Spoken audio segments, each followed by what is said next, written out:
my name is Doherty, and I am here to talk to you about making a pipe cleaner creature like this one.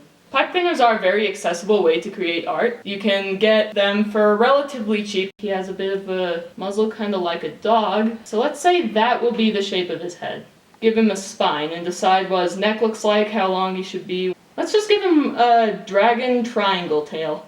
You don't actually need scissors to break them apart. Bend it back and forth relatively quickly until it breaks. Each of these pipe cleaners is going to be the skeleton of a leg. Now we've got the basic outline of our dragon. Let's give this guy an overbite. It's time to add the eyes. Run each side along the pipe cleaner. We just create a spiral. Poke one end of the black through the eye. Now he's got a pupil.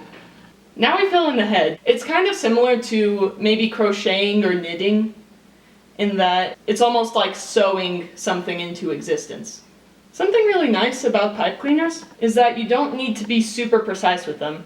So say that you're in a car that's going on a very bumpy ride. That is a good time to make a pipe cleaner creature. He's a bit top heavy right now. So after you've determined what size you want the body to be, wrap the pipe cleaner around the spine, determine where the next rib will be, and do the same thing again. So he's got ribs now. I'm going to make circles that slowly get bigger and bigger until they're the same size as this ring right here. And now we fill in the space between this ring and this one. And let's wrap it around the base of the tail to finish. So there are a number of ways to fill in the torso. You can also have the pipe cleaners running in the same direction as the spine, but with these horizontal ones, the creature is flexible. So now onto the legs. We just need to wrap the pipe cleaner around the leg. By doing this again, we can break it up. And then we can simply morph the shapes of 3 fingers.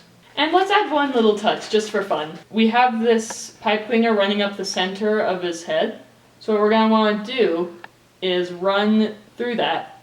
Make the twists a little tighter towards the end so that it doesn't come undone. Mind you, I'm only scratching the surface for what you can do with pipe cleaners. Let me show a couple examples of types of joints. Now what you do for this is you create a little loop. And then you run the other side through that and do the same thing, create a little loop.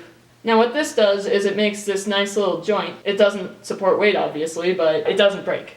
Now another thing you can do is what I like to call a sliding joint. You have a loop just like the last one, and it can slide up and down. You can use this type of joint to make folding wings. You can make creatures that can move their eyes. You can create a ball and socket joint. And another thing you can experiment with is facial expressions. You can also create a creature that has a body that's completely out there. With pipe cleaners, if you can imagine it, you can probably make it.